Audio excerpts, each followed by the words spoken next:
क्या आपने ऐसी कोई रिपोर्ट देखी है? अभी हाल में जो है प्रधानमंत्री मोदी रूस की यात्रा पर थे और रूस की यात्रा पर गए तो उस पर जो है काफ़ी वाद-विवाद हुआ। पश्चिमी मीडिया ने काफ़ी टीका-टिप्पणी की, भारतीय मीडिया ने भी काफ़ी टीका-टिप्पणी की, है ना? और अ, जो रिपोर्टिंग है उसके अलग-अलग स्वरूप आए निकल के। लेकिन जो एक बात मज़े की है ना? जो कि भारत की जनता को समझना चाहिए और उससे पहचानना चाहिए कि मीडिया का क्या स्वरूप है, मीडिया कितना जो है नैरेटिव को अपना लेता है और कितना अपने दिमाग से सोच समझ के काम करता है। ये रूस की यात्रा के दौरान जो है एक डील की बड़ी चर्चा हुई थी। उस चर्चा उ वो डील ये था कि भारत में रूस जो है वो तकरीबन 6 उच्च शक्ति वाले परमाणु रिएक्टर लगाएगा जिससे कि बिजली उत्पादन होगा और यूरेनियम की सप्लाई भी जो है सुनिश्चित करेगा, ठीक है?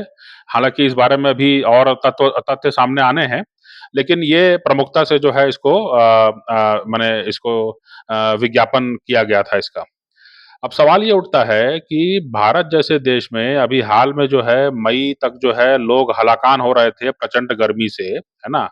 और दिल्ली में जो है रिकॉर्ड पर रिकॉर्ड टूट रहे थे, है ना? दिल्ली में जो है गर्मी के कारण जो है लोगों की जो बिजली खपत करने की जो शक्ति है, बिजली खपत करने की जो चाहत है वो रिकॉर्ड तोड़ रही थी।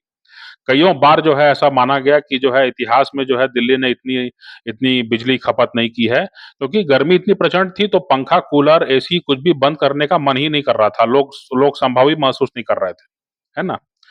तो कहने का मतलब ये कि उस परिदृश्य में उतनी प्रचंड गर्मी में आपको जो है उद्योगों को भी चलाना है, आपको जो है और कितनी ही जगह पर जो है आग लगने की घटनाएँ हुई, कितनी ही जगह पर जो है वो एसी फटने की घटनाएँ हुई, है ना?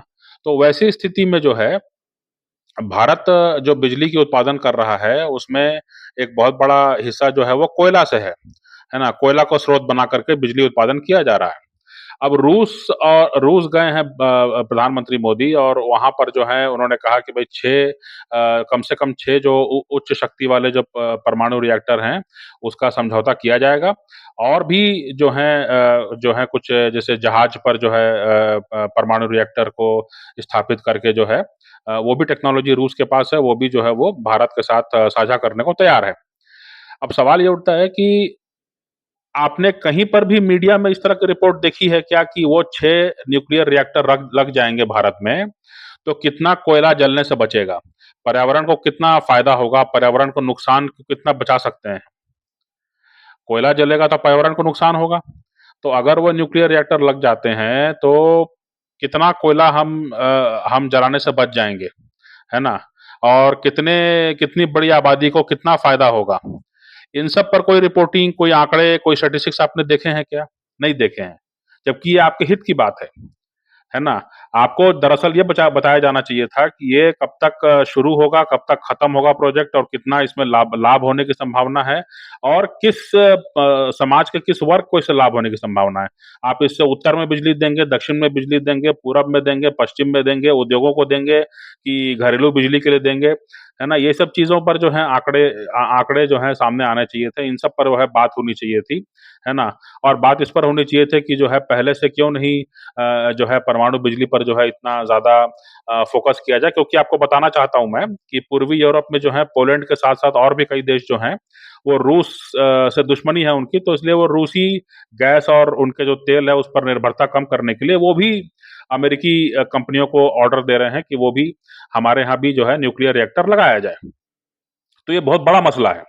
और भारत जो है वो इससे जो है पर्यावरण की कितनी मदद कर रहा है, भारत जो है वो जो है मतलब एक बड़ा देश होने के नाते अपनी ऊर्जा ज़रूरतों को, अपने विकास की ज़रूरतों को पूरा भी कर रहा है और उसके बाद में जो है वो साफ़ और सतत बिजली भी जो है उसके लिए भी माने कोशिश कर रहा है।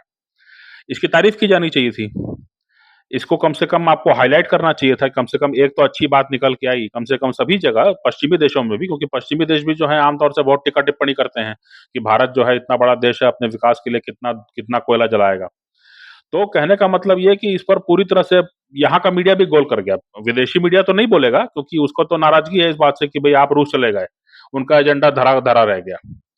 लेकिन भारत का मीडिया में भी आपने कहीं अगर ये देखा हो, आज भी अभी भी आप गूगल सर्च करके देख लीजिए, है ना? अगर आपको ऐसी कोई रिपोर्ट मिलती हो, है ना? तो आप बता दीजिएगा कि हाँ, यहाँ की मीडिया जो है वो कितना अपने दिमाग से सोच के चलती है और कितना जो है पश्चिमी नैरेटिव, पश्चिमी प्रोपेगेंडा को जो है उसी को जो है थोड़ा-सा रद्द-बदल करके चलाते रहती है, उसी को जो है फेंटते रहती है ना? वही समोसा को जो है दोबारा माइक्रोवेव में रख करके गरम करके आपको दोबारा परोस दिया गया। उसी समोसे को जो है अगर माइक्रोवेव नहीं है, तो दोबारा तेल में तल करके जो है, वो तेली-तेली समोसा जो है, वो पूरा तेल खींच लेता है वो, है ना? और वो समोसा स्वाद नहीं लगता है उतना, ताज़ा नहीं लगता है। लेकिन वो गरम करके आपको दे दिया जाता है ना? तो भारतीय मीडिया में भी जो है इसकी कितनी चर्चा हुई है, इससे आपको अंदाज़ा मिलेगा कि आप कौन-सी मीडिया पर कितना भरोसा कर सकते है ना? आपके हित की बात को पूरी तरह गायब करके जो है, जो पश्चिमी प्रोपेगेंडा है, जो पश्चिमी लाइन है, जो पश्चिमी लाइन ऑफ आर्गुमेंट है, उसी पर जो है फेंटा-फेंटा चल रहा है, उसी पर जो है उसी को फेंटा जा रहा है, उसी को मिक्सी में घुमाया जा रहा है, उसी को दोबारा तल के आपको दे दिया जा रहा है, उसी को गरम करके आपको परोस दिया जा रहा है ना? तो ये है इससे आपको समझ में आएगा कि मीडिया जो है यहाँ पे कितनी स्वतंत्र है और उसका अपना कितना दिमाग है और कितना जो है वो चलते हुए नैरेटिव चलती हुई गाड़ी में ही बैठ जाती है।